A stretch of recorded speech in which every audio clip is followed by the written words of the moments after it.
इमाम Hasan public school हटड़ी के 10 साल मुकमल थियण ते कामयाबियुनि जो जश्न मल्हाए वियो। रिपोर्ट मंज़ूर कालरो। सिंध में तालीम जी ज़ेवर सां सिंगारियल इंसान ख़ासि करे नियाणियूं हुजनि से बि जेकॾहिं ॻोठनि जी हुजनि त वधीक दिलकश वकार भरियो ऐं रोशन मुस्तक़बिल जो अहसासु थिए थो। दुनिया समूरे में इल्म जी रोशनी घणी अहमियत रखणु लॻी आहे। उन करे तालीमी इदारनि स्कूलनि जो हुजणु समाज जी बहितरी लाइ लाज़मी सम्झियो वञे थो। हिन ॾिस में इल्मु दोस्तनि सान्या वंदनि ख़ासि करे ॻोठनि में इल्म जी रोशनी खे अहमियत ॾींदे पंहिंजी मदद पाण तहत स्कूल क़ाइमु करणु लॻा आहिनि।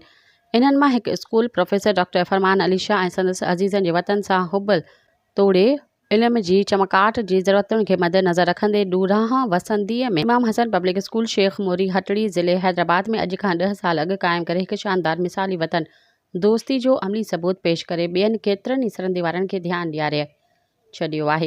हिन स्कूल में 28 मार्च जी शाम धारे 10 साल ख़ुशियुनि भरियो जश्न मल्हाइण जी तक़रीब थी।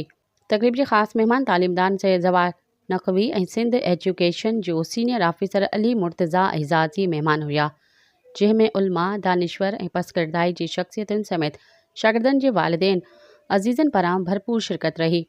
इमाम हसन पब्लिक एलिमेंट्री स्कूल जे हिन तक़रीब जो आगाज़ कारी बिशारत अली पंहिंजे ख़ूबसूरत आवाज़ में किरत कंदे महफ़िल खे रूहानी ख़ुशबूअनि सां मुअत्तर करे छॾियो।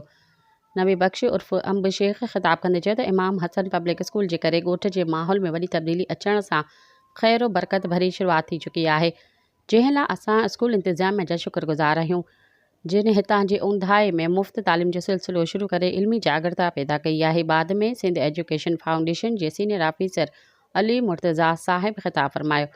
मुर्तज़ा साहिब भिट धड़ीअ जे बेतनि जी रोशनीअ में इल्म जी ज़रूरत ते रोशनी विधी। तक़रीब जे आख़िर में ख़ासि महिमान प्रोफेसर सैयद जवाहर नक़वी इमाम हसन पब्लिक स्कूल खे हिकु नेमत करार ॾींदे ॻोठाणनि ते ज़ोर भरियो त हिन इल्म जे नूर खे पखेड़ियो ऐं ॿारनि खे तालीम ॾियारियो। उस्तादनि ऐं शागिर्दनि खे तारीफ़ी सर्टिफिकेट पेश कया विया, जॾहिं त शरीक महिमाननि खे अजरकूं ऐं सिंधी टोपीअ जूं सूखड़ियूं पेश कई वियूं। महिमाननि सां गॾु उस्ताद साहिबान ऐं शागिर्दनि जी ख़िदमत में रोज़ो अफ़्तार कराए मानी जो बंदोबस्तु कयो वियो हुयो।